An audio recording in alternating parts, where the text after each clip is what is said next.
The only journey is the one within. Raina Maria Rilke.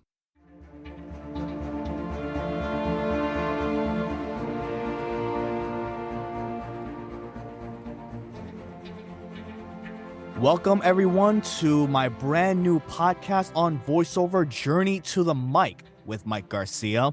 And this is a podcast that I felt like I needed to do because over time, we always hear so many fascinating stories on the person either in front of the microphone, the person doing the job, or whichever the case may be. But we rarely focus on the person that either does both things behind the scenes, behind the camera, or behind the mic. Someone that either is a casting director or even a voiceover coach. Well, it's funny that I say coach because here with me is a very special person deep to my heart and many other people. My very versed. Oh my goodness, look at that. my Your very voice mother. my very first voiceover coach. She has been, and if you know her extremely well. She's been a voice for, oh my God, you can name it, Xfinity and IKEA, L'Oreal, Vistaprint, Google. Oh my goodness, the list goes on, but it is a pleasure and a privilege, and I'm proud to announce my guest, Gina Scarpa. Gina, how you doing Oh today? my gosh, thanks for having me. You're always hyping me up. I appreciate it. Well, I actually did say this the other day. You are pretty much the gold standard of what current voiceover is right now. Stop. That's so nice. I don't even know what to say to that. Thank you. That is nice. Well, in continuing with this, you literally just signed with a new talent agency, ACM Talent. What, like, tell me No, about it. How do exactly. you feel? What? Oh my goodness. Like, Same. What? Well, what? I've been trying to team up with ACM for the last 3 years. I've been in voiceover since 2014, but started kind of talking with ACM in 2020. And they kept saying, like, it's not really the right time. Like, we think you're good, but it's not it. And then literally this week, they were like, it is time. And I felt like that alien in Toy Story when the claw comes. I was like, the claw. I was like, I mean, yeah, of course. I'm super excited. And Mark Gus from ACM has been nothing but supportive and positive towards me, as well as basically everybody I've ever talked to at ACM. I mean, I'm really thankful for the opportunity, and I'm like nervous, but I'm excited. Now, you just mentioned the thing about 6 years. How long have you been reaching out to them to try to join their roster? So since 2020, so I met Mark through Clubhouse, like through the Clubhouse app. He was Mm-hmm. doing like talks once a week and having people come up and read, and I don't know, I heard about it from somebody else, and so I joined and read for him, and I got great feedback, and I was like, oh my gosh, like that's it, I've made it. He's gonna sign me, and of course that's not what happened at all. Like he was like, like again, I think you're good. It's just it's not the right time or whatever, and I felt like now looking back on it, I really wasn't ready. And I feel like there was a lot more I needed to do. So when he came to me this week and said, it's time, I was like, correct, it is. It is the right time. Now, did he reach out to you or did you reach out to him again and tried your luck that way? I have talked to him multiple times, but I actually this time he reached out to me. So it just goes to show that like you really never know when that opportunity is going to present itself and when somebody might respond. I mean, I have submitted multiple times. I've been told no multiple times. Last night he hosted a talk instead of on Clubhouse, he did it on LinkedIn, and I was like telling everybody, I was like, one time I sent him an itemized list of why he should put me on the ACM roster. I was like, number one, here's number two, here's number seven, here's number eight, and I honestly like based a lot of it on what I've heard him talk about. Like I listen when he was talking on Clubhouse. I listen when he posts on social media. And so I was trying to speak to the things I thought he was looking for. Even when I sent that itemized list, the answer was still no. So, but he was like, no, he's like, I appreciate the hustle. That's something he's always said to me. So yeah, he reached out this week and asked if we could have a conversation. And, we got to talking and ended up, agreeing to sign on, and it's very exciting. I feel, great about it. I feel victorious after 3 years of trying. You see, and that's the thing, because again, I'm going to use those words, gold standard. Like you hustle your ass as best you can to get to where you want to go. And that's how the mindset of not only just a voice actor, but every entrepreneur should do. Yeah. But I want to take a moment to just turn back time just a little bit, just a tiny bit. when did you realize voiceover was for you? Like, when did you realize, you know what, all or nothing? I mean, I always really liked it, and I started doing it in 2014 just because I missed radio, but I didn't really want to go back to radio. And anybody who's worked in radio can understand what I mean. But you might know. But I mean, Oh yeah, like still currently in it now. it's a tough industry. And so I really did kind of miss it. And I was like, man, like there were so many times when I was really enjoying it, but I don't know. I really want to go back to a station. So started doing voiceover just on the side, like just because I kind of missed it. It was like a hobby slash side hustle. It honestly wasn't until 2020, until the pandemic, because my business had been losing obviously income because I wasn't working. And I was like, oh my gosh, like I don't know what I'm going to do. So I just started taking classes through Actors Connection in New York. And like I think one of the first classes I took was with Daikeem Lyles, who's a casting director and coach from New York. And I was like, wow, like this is so awesome. And then I was like, I feel like I should try to, do this full time. And my sister Mia was like super instrumental in pushing me in that direction. Shout out to Mia Shout Scarpa. out to Shout Mia. out. She's Yes. great. She's an equity actor in New York, and she works with me in my voiceover business, and she was really pushing me to do it. So I feel like in 2020 I started to be like, okay, I think like this is the path. But it came out of like obviously unexpected circumstances with the pandemic, and if not for the pandemic, I would still be teaching singing to like kids in my hometown. Like I wouldn't be doing this. I'd still be doing little projects, voiceover projects on the side, but it's because of the pandemic that I even started looking at it professionally, saying like maybe I could do this. And now like I feel like I super belong, which is great. It's that feeling that you realize you've been doing this for so long. And there are times where we voice actors, we doubt ourselves. We doubt ourselves in terms of, okay, this is the long haul. It's that old cliche, it's a marathon, it's not a sprint. And Yeah. that cannot be further from the truth. But not to bring you down a little bit, but what would you say would have to be the biggest trial and tribulation that you've ever had to face? In voiceover or just Absolutely. Just in like voiceover in life? I mean, in life, how much time you got? No. Okay. In voiceover? Okay. both. Why not both? I mean, in voiceover, I feel like in the beginning of, in 2020, it was like I didn't know what I didn't know. And I was really overeager. And I kept like naively, I don't know, like thinking that I was going to have some kind of big break. Like I really didn't know like how the professional world of voiceover worked necessarily. So the hardest thing was getting recast by a big brand. I had like told a bunch of people like, I don't want to say who it is, everyone, but like I booked this thing and everybody was like, ooh. And then I was like, just kidding. They recast me. So let's not talk about it anymore. That was like really hard to come back from. And I I just kind see. of learned more about being patient before like sharing things and understanding that in this business, things can change in a minute. Like you might think that you're going to be the final voice and you're not going to be. So I try not to get too attached anymore. So I'd say like that was kind of a tough moment in the beginning, but yeah, I mean, in life, I don't know, like being becoming a young mom, getting diagnosed with an autoimmune disease, like we could go on all day. There's a lot of tough times, but I feel like I've tried to persevere through all of it. And I think a lot of the tough experiences in life helped me have pretty thick skin in voiceover and be able to push through. Like, whereas, it might make other people feel like they want to give up or they feel demotivated.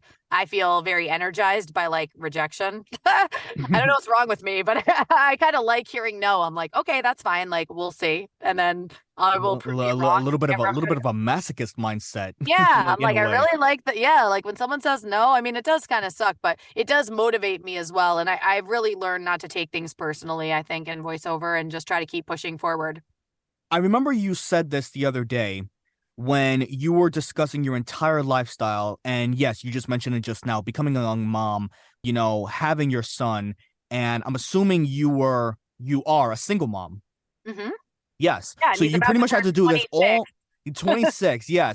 Shout out to him also. Shout out to Yes. Michael. Yep, Yes. like, yes. And you had to do this all on your own. What would you say to the people that do have families and do have kids and are bombarded with so much outside of the lifestyle, the 9 to 5, taking care of your family, taking care of bills and whichever, and yet they want so badly Mhm. to put all their passion into this thing, what we're doing now?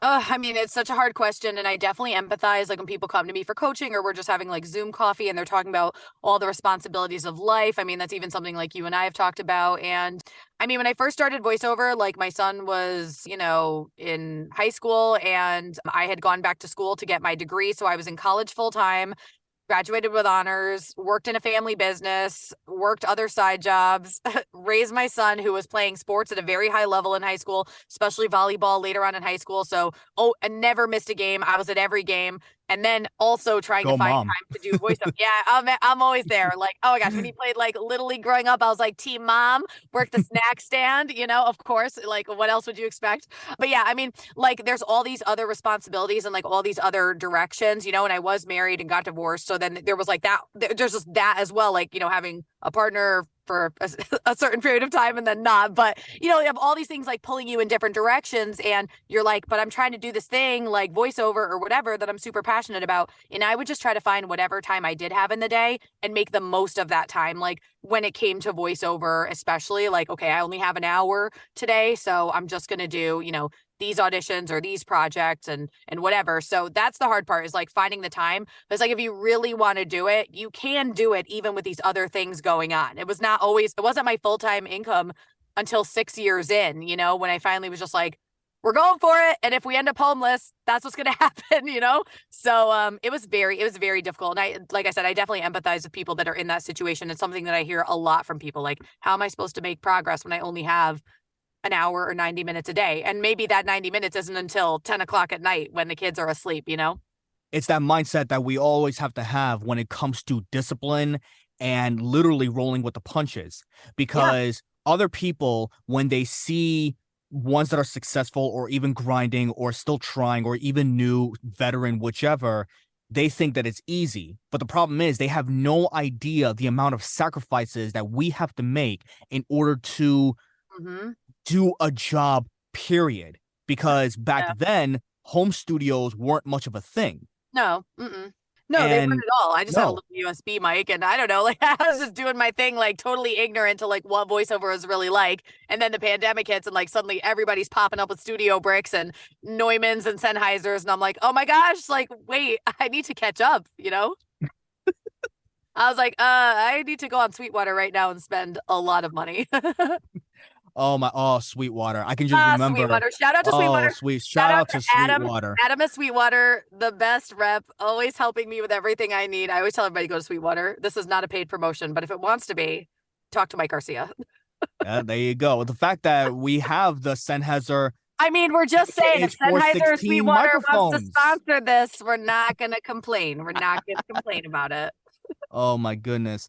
Now, you have a studio. You currently have a studio that is not only your voice business, but it's a business that actually, is aside from coaching, positively voiceover. What is that exactly? So I have okay, so I have Positively Voiceover, which is the coaching group, and then you have Positive Voices, which is the studio. And sometimes like people are like, wait, which is it? And then my Twitter is also Positively VO. So I was like, oh my gosh. All right. Anyway. So all right. So So positive. positive. So I'm very positive. What can I say? All right. Positively Voiceover is a coaching group where, people can join and we do all kinds of things like classes, workshops, workouts, marketing meetings, and all kinds of stuff. Positive Voices itself, it was the studio that I opened in January of 2020. Haha, pandemic said, just kidding. And it was a vocal performance studio. And I slowly, during 2020, transitioned it over to being a full voiceover studio. And then in 2021, started adding on other services like casting and writing and audio production and things like that. So we have kids, teens, and adults on the roster, Mike included, who just recently joined. Yay. And yeah, I mean, I just like giving opportunities to people and kind of having this studio is a way for me to provide an extra service to clients. And then also we do a lot of classes and workshops and educational programs as well. We mentor people, we try to volunteer and things like that. So it's really me and my sister working for the company. My mom was working when I had a physical space. business. But then when I went virtual, she like moved on with other things that she's interested in, like jewelry making. And she wants to be, okay, she wants to be a life celebrant, like celebrating weddings or even like doing a life celebration for like someone who's passed away, which by the way, my mom's like amazing at that kind of stuff. So yeah, now it's really just me and my sister kind of running this studio, and I really enjoy it. It's a like a really important piece of I think my life, and I like having it. It's a lot to try to manage my own career and then the studio and then a roster of talent. But I really like it, so it doesn't really feel like work most of the time. I can remember the time where I actually did do my very first demo with you You did, at you that came. studio. Yeah. And I remember I was so excited, and I met your mom and I met your dog. My dog was And there. Yeah. oh my God, yes, I remember wearing the little Pampers. Yeah, she was wearing the Pampers because she had like, I don't know, she had like a bad reaction to like a vaccine, to the rabies vaccine, and she like literally couldn't walk and she had no control over going to the bathroom. It was like super stressful. But you came to Connecticut, and I always tell people like out of all the voice actors, I feel like I've met literally thousands of voice actors. I've only met 3 IRL, and like you're one of them. It's just you and Dominic and Nicole Draper from the voiceover couple. Shout out to Dom and Nicole. But yeah, that's it. Haven't met anybody else face to face, but I'm trying to change that this year with a couple people here in Connecticut, and I'm trying to do an event later in the year. Oh, that's exciting. I know Yes. you're like, listen, I'll be driving over. Yeah. I've had people from like New York, New Jersey, like Massachusetts, Rhode Island, like all around, say even people from Maryland saying like, hey, if you're doing something in Connecticut, like I've got a plan, okay? And it's gonna be, I have like someone who might speak, and like he's not in voiceover, but he's like an awesome person, and I'm pretty excited about it. Very like motivational. So I'm thinking about doing that later in the year. But anyway, yes, you came to the studio and we did your first demo. That you came twice. I did. I did come twice. The first one, I don't remember which one it was. It was either the first or the second time, but there were a couple of guys that were like 2 doors down, and they were like weightlifting with the Gym. biggest grunt noises I've ever heard of. And I had to, I'm like, You were dude, not having it. You were not having it. dude, oh my goodness. I was so I usually just put up with it. Like I would just kind of wait for it to stop, but not you. You literally marched down the hallway, and I was like, "Oh my gosh!" But they did turn off their music, and they did stop yelling and throwing weights around. That was definitely frustrating. And there was like an air conditioning unit in the wall in the building where the studio was that was like super difficult to cover. So I was like, you know what? It's just not even worth it. And I was doing so much work at home that I was like, I could do all of this virtually. Everybody's getting their own setups anyway. Like I don't really need to provide that to people because the standard is that you need to have a setup at home. So what do you need me for? So I just ended up going totally virtual, and that's how I run the business now. That's awesome. That really is awesome. In the metaverse. No, I'm just kidding. In the oh my goodness. Don't let's not get started with the metaverse. Yeah. Oh my goodness. Listening hours upon hours on those alone. Right? Holy crap. Yeah. Now, the thing about voiceover coaching, Yeah. I know you coach a lot of kids, I a do. lot of children. Yeah. What is it about coaching them that just brings a smile upon your face? I mean, so in my family business, Because you're essentially the voiceover mother. I am the voiceover mom, basically. You are the voiceover mom. I'm on page 1 of Google for a kids voiceover coach. That's that SEO, baby. All right, anyway. SEO, yes. So well, my parents, so they had a theater, and I worked for many years, like basically my whole adult life with kids and teens, and I always loved it. I really loved bringing them a lot of confidence, and it meant a lot to me. And when my parents retired and asked me if I would take over, like I didn't really want to be in charge because I don't know, like I would be like sitting in board meetings and planning budgets, and I'm like, I just want to work with the kids. Like I'm not trying to do all this like CEO crap. I don't want to do it, So anyway, so my parents respected that, which I really appreciated. They ended up turning it over to somebody else. But it's funny, like I'm so used to working with my family, and I turn around one day and like they were all gone, and I just was like, this like just doesn't feel the same. So like I feel like I need to go too. So I ended up leaving, and the hardest part about leaving was the kids. Then when I had Positive Voices, I was teaching kids, but as the pandemic as things started to change with the pandemic, like a lot of kids that were doing voiceover kind of went back to their regular lives, playing sports, doing theater, and that's fine. But the hardest part of leaving the studio space, physical space, was not working with the kids anymore. So I really started to focus on that with voiceover. And I mean, the kids are great. They're all across the country. Some of them are new and I'm teaching them how to do this, like they're theater kids or just kids that were interested in it. Some kids are doing this really professionally and they have agents and managers. Like some of them are like the real deal. Like they voice with like Nickelodeon and with Coco Melon and all this stuff. And one girl has been called back with Disney twice. And I mean, another one has a call back next week. Like the kids that I've been coaching, I feel like have seen a lot of success, which is great. And I'm super happy for them. But they're also just, I think, learning a lot of like life skills working, with me working with them too. So yeah, I don't know. There's just something about it that is, I just love seeing them feel confident, be creative, succeed, like let their emotions out, because I feel like all kids do is stare at their screen all day. So, Well, yeah, that's been going on a lot apparently during the pandemic, and even during that, like. of course, I mean, then you have the pandemic. So it's like now they can't go anywhere. So of course they're really on their screens because it's the only way they could do anything. And, like the ability to really convey emotion, like facially, something my sister and I talked about like way, way before the pandemic, like years before, we would be standing in front of the teens and we'd be like, if you have emotion, register it on your face, because you're so used to looking at your screen that like acknowledge, like emote, feels like show me what you're feeling. We would just go crazy about it. But I feel like voiceover, it's so nice because they can really show these range of emotions and be creative. And we have a lot of fun together on Zoom. And I'm super proud of them. Their parents are great. And I feel really lucky that they've asked me to coach them. I mean, it's like definitely don't get me wrong. I love coaching everybody, but like really working with kids and teens, like that's the highlight for me. And you still keep in contact with them, or the majority of them, as you can? Yeah, I mean, definitely the kids that I'm coaching for voiceover, like I talk to them pretty regularly. And you know how voiceover is, like the deadlines for auditions are super tight. So, for example, today, like there was a deadline. I don't know, one of my kids got one and the deadline was 9 a.m. tomorrow or whatever.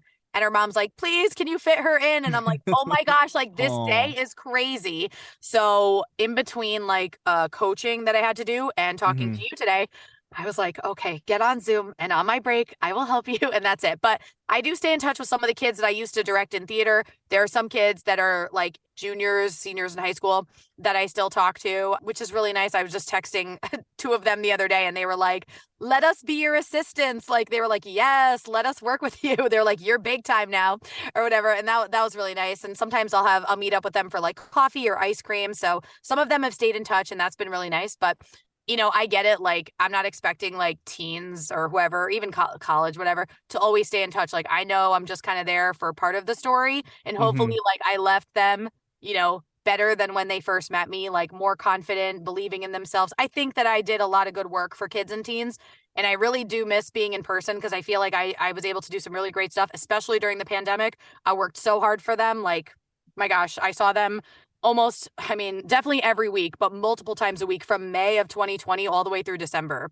I was with them all the time trying to help them in person, masked cones 6 feet apart, spraying hand sanitizer, spraying Oh sanitizer my with them goodness. literally outside, like in people's backyards, in parking lots, on the town green, in a dance studio that I rented, like anywhere I could be to try to help them through that year and keep it normal. I tried to do. So I really do miss it, even though voiceover's been super fun. Like there's always moments where I'm like, man, I miss it. And just recently I was doing a promo workshop with Dave Walsh and I read Hmm. a Disney promo and he gave me really great feedback. And the other people in the class were like, oh my gosh, that was amazing. And they were like, well, I just feel like this kind of kids thing, it's like in your heart. And like, I just broke down crying and I told my sister about it. And she's like, oh my gosh, like, what was the promo? I was like, it was literally like, watch Disney Junior. Like it was like so uppy. And I'm just over here like crying. I'm like, oh, like I miss seeing the kids like face to face, it was funny. I get emotional about it. Now, how young are these kids when you coach them? Even till now, like how young do they go? So the youngest one I coached is the younger sister of a girl I coach, and she's 5. Oh my It was goodness. very cute. I did coach a kid. I don't know if it was her or somebody else, but someone couldn't read yet. Well, not read, but like, like not really read yet. So I Yeah. was like saying the lines first, and then they were repeating after me because they weren't quite old enough to read everything on the page. So, but we got a great audition out of her. So I would say most kids I coach are like between 9 and 14. That's pretty much average. I have a girl Okay. that's older, who's older in high school, and we met because she lives in Florida and she was paying her own way just not because her family didn't support her, but it was just not possible for them to do so. This girl was working 2 jobs, like a catering company and a golf club, going to school, getting good grades, and she's paying her own way. So I was like, all right, like I'm going to help you for like little to nothing. And then voice actors raised money to get her a microphone and everything. And I was That's just awesome. like, man, look at this girl, like go, like she's just making it happen. And then within a month of getting her microphone, she booked her first job that I sent her. I was like, amazing. That's awesome. Congrats to her. Right? She's great. Yes, Vanelli. Shout out to, I'm just shouting everybody out. Shout out to Vanelli. Vanelli, shout out. Yeah, Vanelli's great. Super talented. That girl's going to go places, 2 jobs and she's in high school? Oh, I'm like absolute respect for her. And I was so proud when she booked her job. She was so excited. That was great to see. Vanelli's going places. She is. Now, being a coach, Yeah. being an actor, and all of your years of experience that you've had, what would you say has been one or a couple of the, how can I phrase this? The biggest ick that you've seen that voice actors do, new or All whichever, right. like the thing where you go, no, stop, no, Okay. please, that's All right. wrong, All right. that's All right. wrong. I don't like saying it, but I'll just give 2 and then I'll try. I'm going to try. I don't Just a want to. couple. All right. Okay. The first is that like whenever anybody like starts in voiceover and they feel like the only content they can make is like how to do voiceover.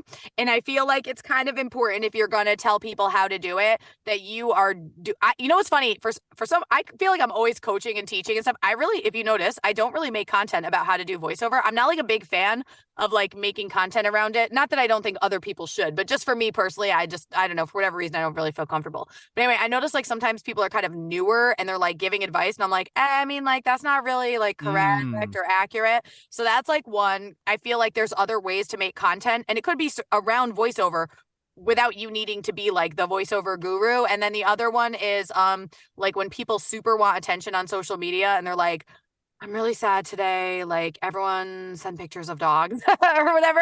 And I'm like, listen, like if you're having a bad day, like I'm happy to support you. But like if you're having like, a million bad days or like, especially if you're like kind of relating it to voiceover, it's like, it's not great because, you got to have a lot of thick skin and you need to be able to deal with things. It's like, if you're an agent or a casting director, you're like, listen, if you're going to get like all bent out of shape about like, a casting and like need all of Twitter to come together to lift you up, like it's probably not like a great fit necessarily because I need you to be like strong. Like I said, you just can't take it personally. So I guess like those are my tips. It's not really ick. It's just like I'm just kind of like You're just no, you no. just Oh yeah, know. wait. Also, okay, no. But the real ick. Okay, wait, no. But now really, those ones are just like don't do it. But if I had to name an ick, it would be when people like get super like weird and flirty like on social media. Like someone messaged me once and like they were like, "You're my voice crush," and I was like, "Please no." Oh Yeah, I know. no. I was like, Come no. And then on. they will like post, I don't know if like you've seen it on Twitter, but like they'll post like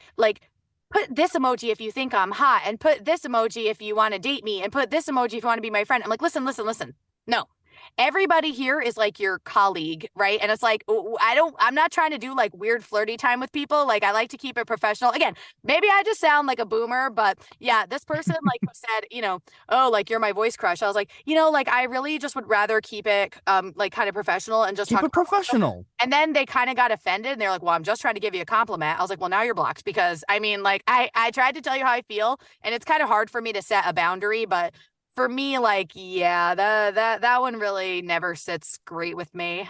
You'll never see me posting that. That's for sure. Well, the thing about social media is the fact that there's a lot of people that get into this mindset where they have to do everything that in a way craves attention. And I get that's what social media is, but I've always been taught this. Social media should be about that other person. It's not really about you.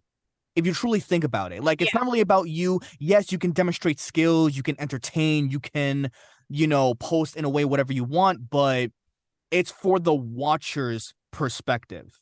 Yeah. I mean, I feel like I use social media for like kind of people to get to know me a bit. Like I remember in the pandemic, like I kind of did those voiceover challenges. Like, do you want to be a voice actor? And I was like, but like now, like 3 years later, I'm just kind of like, I don't know. Like I mean, me again, it's just like my own personal preference, but like it's a hard line to walk in social media because you're like, I don't know how to like be on there without kind of like showing off. Like you want to show you can do all these things and like I get it, but I don't I know. I feel like in my I perspective, get it. and I get it. this is my perspective, Yeah. that you can post relatable content. You can be yourself.